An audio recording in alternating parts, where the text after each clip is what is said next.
What's the worst mistake you ever made when texting someone? So, I know a girl, she's 15, and I'm not quite sure what she has, but I do know she's mentally challenged. She's the sweetest little girl I know, heart of gold and extremely generous, and friendly. She's taken quite a liking to me, and her parents say she apparently doesn't stop talking about me at the dinner table, or whenever she gets the chance. I think she sees me the same way younger kids find high schoolers cool. She's recently taken an interest in building her own wardrobe.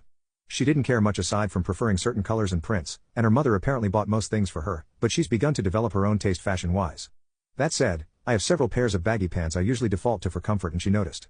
She expressed to her mother that she wanted her own pair, but she wanted it to look exactly like my pants specifically.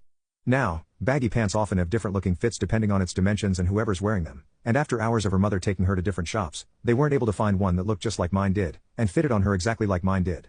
Lisa decided to send me a message once they reached the last shop, and she told me what she was doing. I go, I'll help. Like the dumb F that I am. God, if I could just ask to turn back time, I would have tossed my phone and myself down a whale's colon in the hopes that would save me from the day's humiliation. But as we are all just men, I was powerless. She found one that looked quite similar to mine, and she tried it on. She then sent me a picture of herself smiling and wearing the pants, but she told me she was still upset as it doesn't look as good as when you wear it.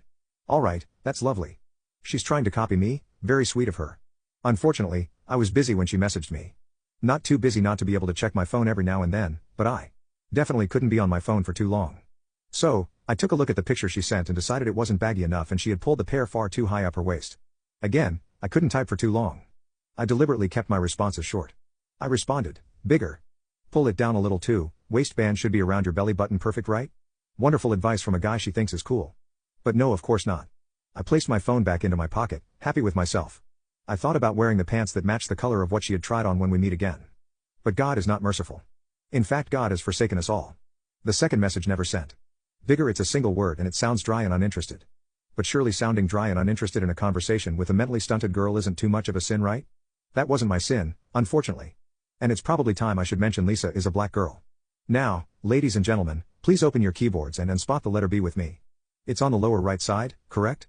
Lovely. How wonderful is it that the letter N is also on the lower right side?